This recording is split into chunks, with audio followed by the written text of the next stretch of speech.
Hey everyone, it's Loree with the blog wagonwheelhomestead.com. Welcome back. It's a beautiful day in the middle of April. We got some rain last night. We're supposed to get rain again tonight. So we are going to be planting beets and carrots today really quick. They are a cool season, early season crop that likes to germinate and grow when it's cool. And it's really nice to have those early veggies in the early part of summer that are ready to eat in a salad or whatever. So we're going to go ahead and get these things planted.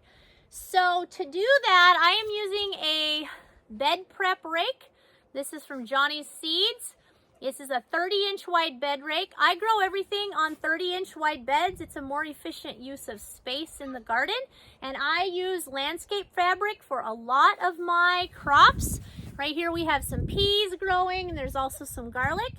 I have a recommended plant spacing chart that I will put a link to in the description box below that you can download and print. So if you're not familiar with growing things on a 30-inch wide bed spacing and you'd like to try it, it will help you to know how many rows of different crops you can put in each bed, how far apart they should be spaced in rows so that they will grow and produce a bountiful crop. So we're going to use this 30-inch wide bed rake. The nice thing about this is you don't have to do a lot of measuring, because if it's 30 inches wide, that's the width of your bed. So right here we have peas. Right next to this, we are going to be planting some carrots. We're making some carrot seed tape so that the carrots are properly spaced. One problem with carrots is the seed is really tiny. You can put them 6 rows wide in a 30-inch wide bed. This bed is 50 feet long, 30 inches wide. But when you go to seed the carrots, oftentimes what happens is you accidentally drop 5 or 6 seeds in one spot instead of just one. And then what happens is when the carrots grow, there's a whole bunch of little tiny ones, and you have to take time to go back and thin them, or else all you'll get is small carrots. If you want nice big carrots, you have to give them at least an inch or an inch and a half between each plant to grow. And so you have to spend hours out here thinning the carrots, and of course usually you're weeding too, but thinning them, and it's hot and it's a busy time of year. There's haying and all kinds of other things to do. So we are making carrot seed tape today, and I will show you that. We're just laying out strips of toilet paper, putting little dabs of flour and water every inch, and then putting 1 seed per spot. It's something nice we can do inside when it's raining or when it's cold. And then we're just going to lay those strips out here and get them planted, and hopefully then we won't have to do anything other than weed them a couple times. Once the plants are big enough, they should shade out any more weeds. This should be an easier way to grow the carrots. So I'm going to use this bed rake, 30 inches wide. I've got my beds measured out, you can kind of see, and I have my walkway right here in the middle. And what I'm going to do for the beets, I'm going to grow them 3 rows wide. And I have these neat little measuring sticks. You can also get these from Johnny's Seeds. And I'm going to just measure out, put 3 of them here. Let me see, that one's in 3, this one's in 3, 2, 4, 6, 2, 4, 5. That's about perfect. Okay, and I'm gonna use these to mark out my rows in the bed for the beets, and then I can just drop the beet seeds about every inch or 2, and then sometimes you have to thin the beets. But honestly, what I find is if you pick the beets that are medium sized and ready to eat, then there's always some little seeds, because in a beet seed sometimes there's 2 or 3 seeds in one seed. Like sometimes it grows more than one plant, and so you'll always have smaller beets coming along. And I find that if I plant my beets every inch or 2, I don't actually have to succession plant them in order to have them all summer, because if I pick the medium to large sized that's ready first, then it gives room for the smaller little ones that are coming along to fill out, and I end up with beets all summer long. So we love to make pickled beets and all different kinds of beets. So all right, I'm going to mark out the spot for the beets. It's 3 rows wide in a 30-inch wide bed.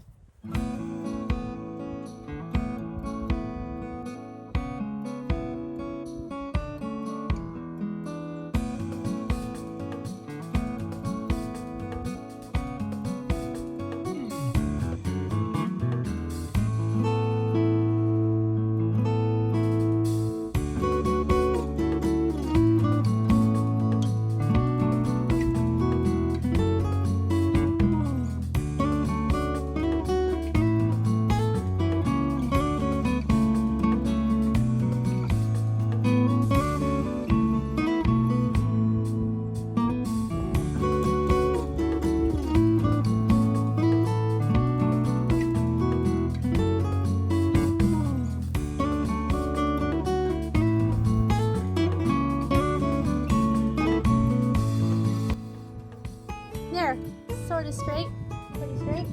So now I'm just going to go along and seed the beets, and they will be planted for the year. The reason I don't grow beets and carrots on fabric, of course, is because they're grown so close together there really wouldn't be a way to do it. So they do require cultivating and weeding until they get their foliage grown up enough that they shade out the weeds.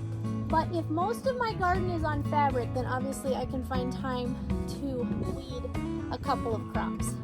The variety of beets I'm planting are Red Ace. These are from Johnny's Seed. And again, I'm just going to put them in every inch or two and cover them with about a ½ inch to an inch of soil. And then hopefully the rain this afternoon will help them to germinate quickly.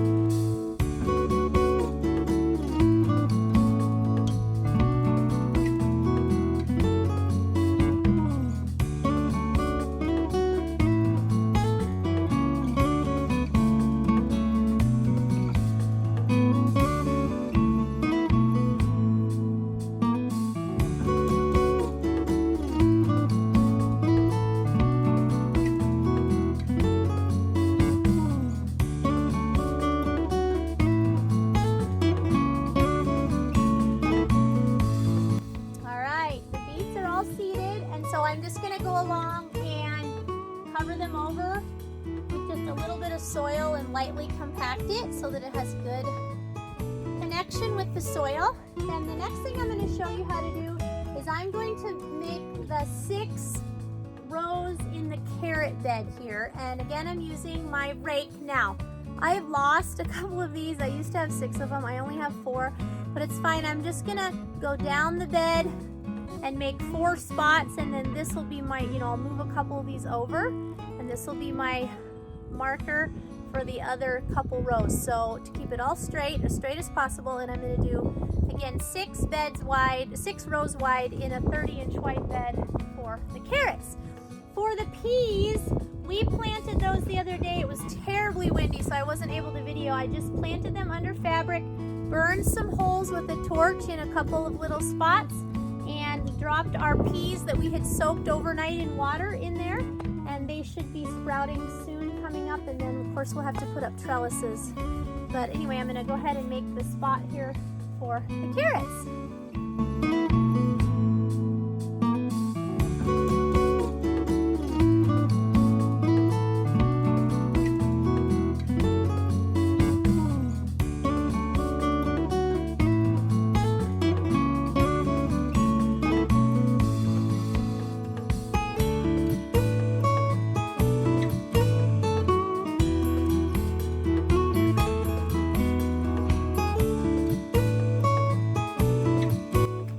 Okay, so I've moved my little red stakes over, and I'm going to just pull it down. I'll use this one in the middle as my guide. I'll put it in the row that I've already made, and it'll make the rows on the other side.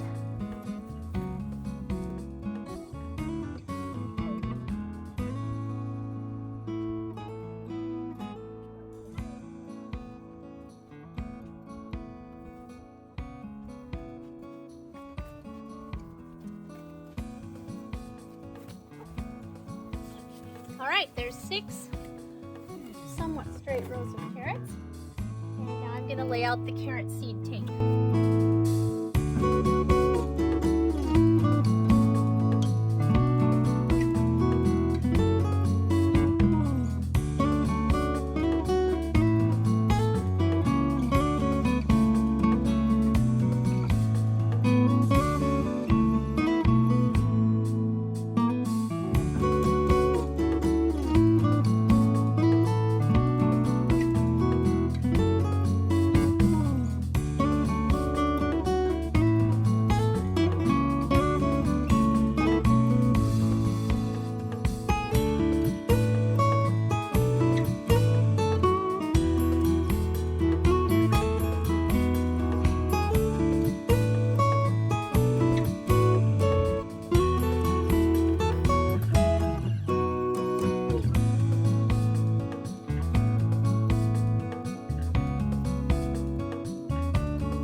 Okay, I'm going to show you how we make the carrot seed tape. You can buy this, but it's a lot cheaper to make, and again, you can do it inside when it's raining or cold or whatever, and it doesn't, you know, it's not a big deal. It's kind of a fun project to do with the kids. So I already have a couple laid out here. What I'm going to do is I'm going to roll this toilet paper roll all the way out, and we're doing about 16-foot lengths because we have a 50-foot bed, so 16 times 3 is 48, so that just seemed to make sense.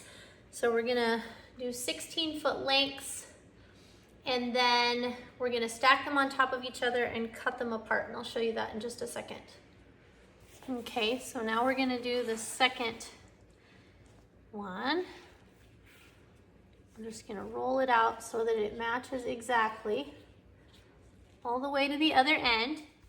Okay, and then I'm just going to cut this in half.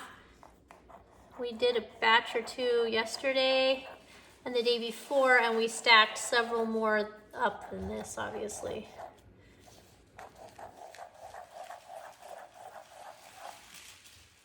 So I'm just gonna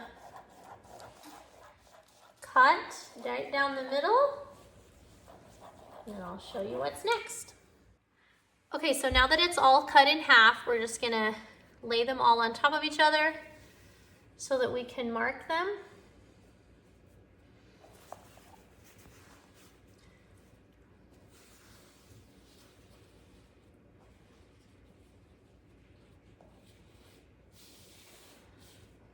Okay, and then we're gonna take a Sharpie, works best. You don't have to do this, but especially if you have kids helping you, it's nice to have it kind of defined, and I'm just pushing really hard with the marker down the middle about every inch, and this is going to give us, it should soak through all of these sheets, so you should only have to mark it once, and that way we will know where we want to put each seed. Okay, and then we're just going to spread them out again. And it's most efficient if you do 2 or 3 at a time.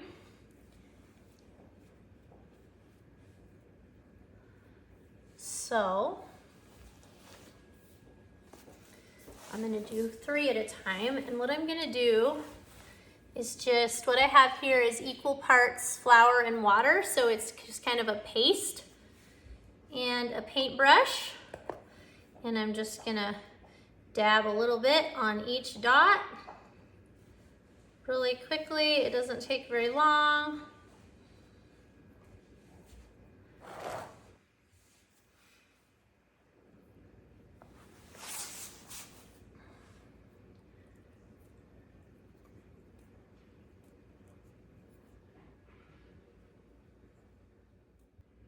Okay, and then after you get a few dots made, and it's easier, you know, if one person's making the dots or one person's painting on the glue and then one person is seeding, but then you can just take a few seeds in your hand and very carefully put 1 on each dot. If you accidentally get 2, it's not a big deal because, you know, maybe 1 won't germinate or something, and you know, there is some room in those between those rows, so the carrots will push apart, but if you have like 6 or 8 in a spot, that's a problem.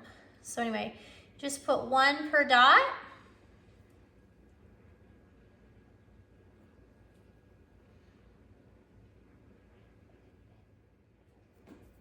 Okay, and then I'll show you what we do next. So then, once you get the seeds on there, you just carefully fold this over. And it's best to let it dry before you handle it a lot. And there you go. Your seeds are very carefully taped inside of here, or glued, I guess you should say. And then this is what we plant into the garden. And of course, this toilet paper will just disintegrate, and the seeds will be properly spaced, and they will grow.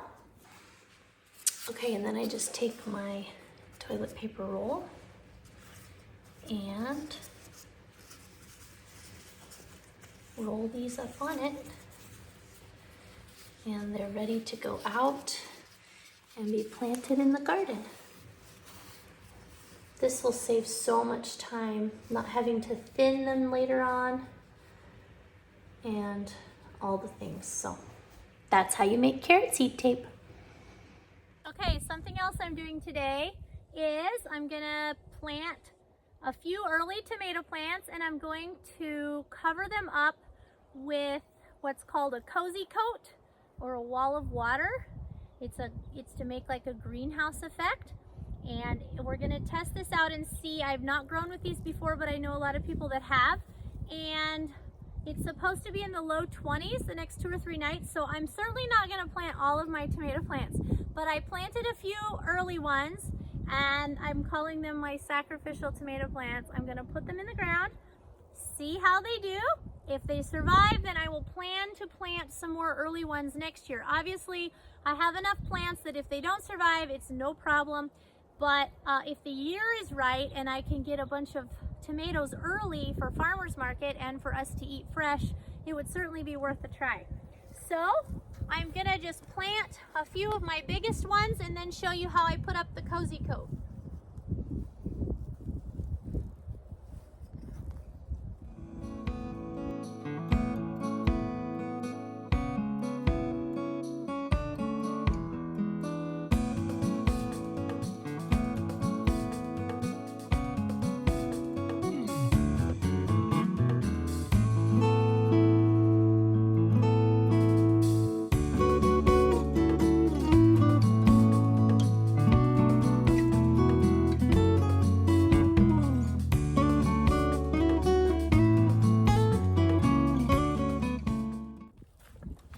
Okay, I just planted 5, and what I'm going to do is take a bucket and set over the top of the tomato plant,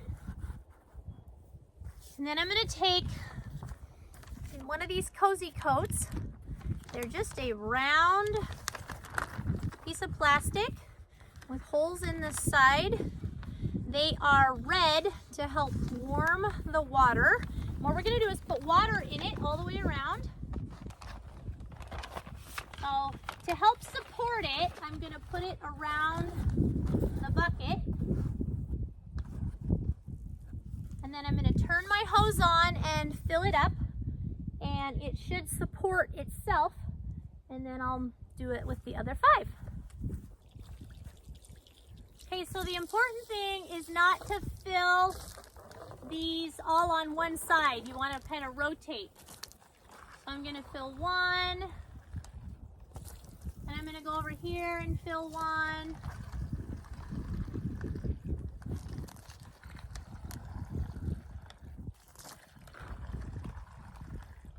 And I'll just keep on going around. You can have them only partially full, depending on how you want it to stand. And to just fill them partially full, you can just squeeze some of the water out of the top. Okay.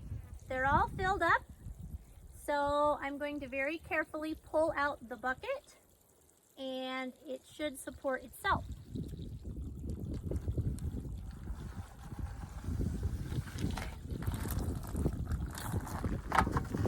And it kind of closes down at the top, which is what you want it to do, and it will be like a little greenhouse for that tomato. Now, they say that even if the water in the outsides of these freezes solid, that the plant inside will still be fine. So that's what I'm going to test out.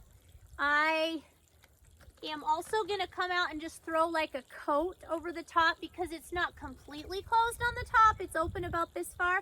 So I'm going to just throw a coat or a blanket over the top of these 5 plants when it's really cold, just to keep the frost from going down in and damaging the plants. And we'll see if we can get a few early tomatoes this way. So I'm going to finish setting the rest of these up.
tomatoes that we planted under these walls of water. So I had them all covered. Obviously the wind blew off some of my blankets, but there's actual ice out here in the outside. But look, the tomato is happy and healthy. Not hurt a bit. It was 25 degrees when I woke up this morning and it felt like 21. But anyway, I'm gonna go ahead and... Well, at this moment, it is 21 degrees, feels like 18. These are frozen solid. And I was not able to cover these because it was so windy last night. I didn't go get clothespins or whatever to try to pin on my blankets. I just decided to leave them and see, and look, they're fine. I must say, I am quite impressed. So I think these are really gonna work to extend my tomato growing season. So anyway, definitely put it to a good test. So I'm gonna be planting some more out here in a few days. Look at the frost. It's definitely cold this morning. It's pretty though. All right, so we're gonna get some fabric laid and I wanna show you how we do that. So this is our regular 4-foot wide fabric. This is the standard fabric that we use. And we just staple it down. Again, you saw me plant the carrots and the beets. So we're just stapling the fabric down right next to that. This is going to be for the peppers, okay? And if you haven't watched my garden planning video, I'll link that here so that you can go back and see how we planned this out. So now we're just executing the plan. The plan makes this really simple. And so now this is a 6-foot wide fabric. This is not what I usually use, but it's what I have available, and I'm going to use this to put my onions in. So what we've done is rolled it out, and then I'm going to show you how we cut it off with a torch and how we burn holes in it with the torch, because if you do it with the scissors, then it just ravels out. So I'll show you how we do that real quick. And then to lay this next piece, what we're going to do is overlap this fabric over that fabric, and we will staple them both together so that you don't have to use as many staples.